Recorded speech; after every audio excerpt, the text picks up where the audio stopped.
Let's get to the political news. A big battle between Donald Trump and Hillary Clinton after Hillary said this about the Republican frontrunner on the topic of Muslim relations at the Democratic debate on Saturday night. Listen.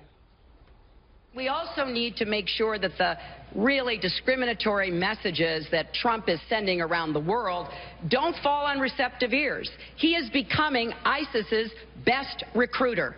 They are going to people showing videos of Donald Trump insulting Islam and Muslims in order to recruit more radical jihadists.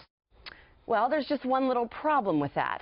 According to the folks at PolitiFact, there's no evidence of ISIS using Trump videos as a recruitment tool, and Trump isn't having it.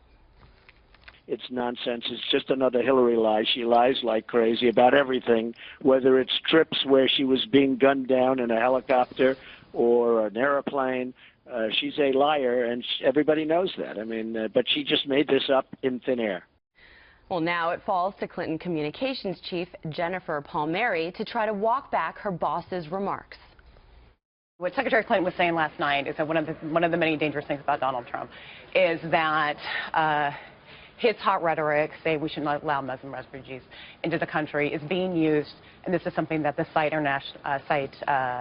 International Group has, who monitors social media and on ISIS, has said but there have been no videos. Well, what they have said is that they are using him. He is being used in social media by ISIS as propaganda. She didn't have a particular video in mind, but he is being used in social media. Wow. Humana. Someone bought some Maalox. That's a tough job because it's clear that Hillary Clinton went out there and again lied to the American public and blamed a video that didn't exist. Shocker, right? I mean, Donald Trump should have mentioned that Benghazi YouTube, which we still know was a totally fabricated storyline out of the White House to detract away from what really happened in Benghazi. But the thing that's incredible to me is this has been the Democratic line since the whole idea that perhaps we should suspend the Syrian refugee program. So if you were a Republican presidential candidate and you said that, and by the way, you had 47 Democrats in Congress who agreed with you, you were now the best recruitment tool for ISIS. All of a sudden, Donald Trump takes it a little further, says the anti-Muslim ban. Hillary uses the same exact line President Obama used. I would say the best recruitment tool for ISIS is an American president without a strategy or the will to defeat them.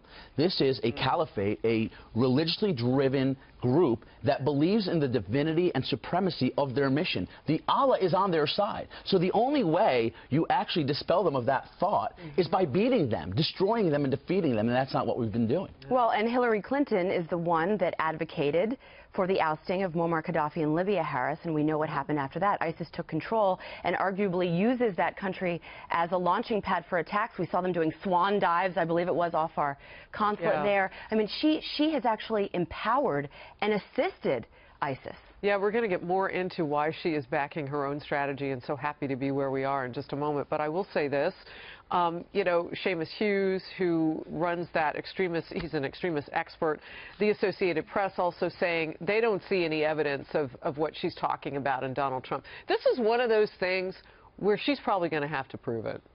Yeah. Like, she's probably going to have to prove it, or she's going to have to say something. Jennifer Palmieri, paychecks have better not stop coming. Because that girl took some incoming, I mean, boom, she's just taking it.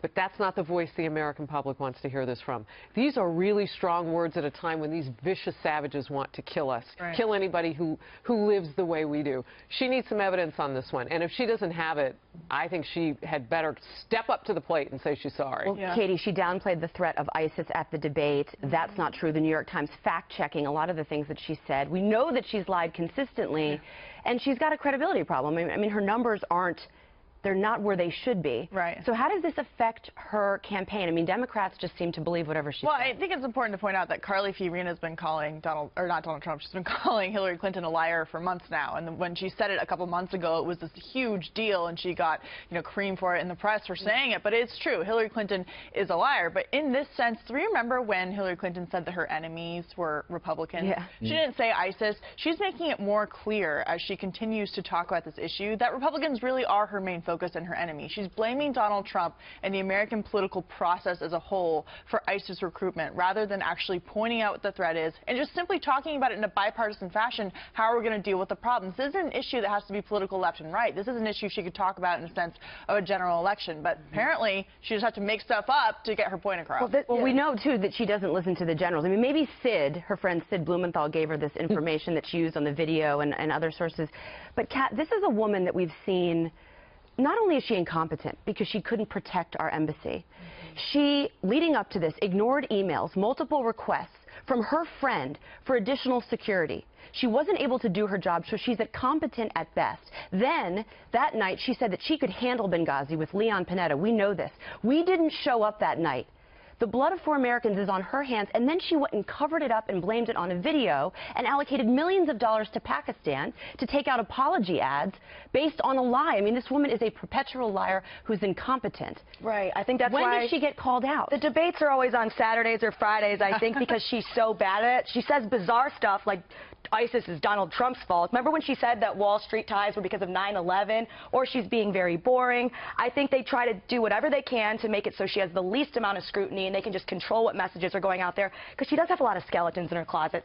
So many. Yeah. So many. Well, Leslie Harris, you look at something like this, and you see that she's being called out by the New York Times and others, and you wonder how much longer can the lying, the Clinton lie machine, I mean, they've gotten away with it for a long time. When does it end? Well, Donald Trump has a way of defending himself and coming out strong. Maybe it stops now. And that's what I'm saying. I mean, we don't know what's coming next. If you were giving her some advice, Tony, I would imagine I could hear you saying these words. Yeah, we got to walk that back. Yeah.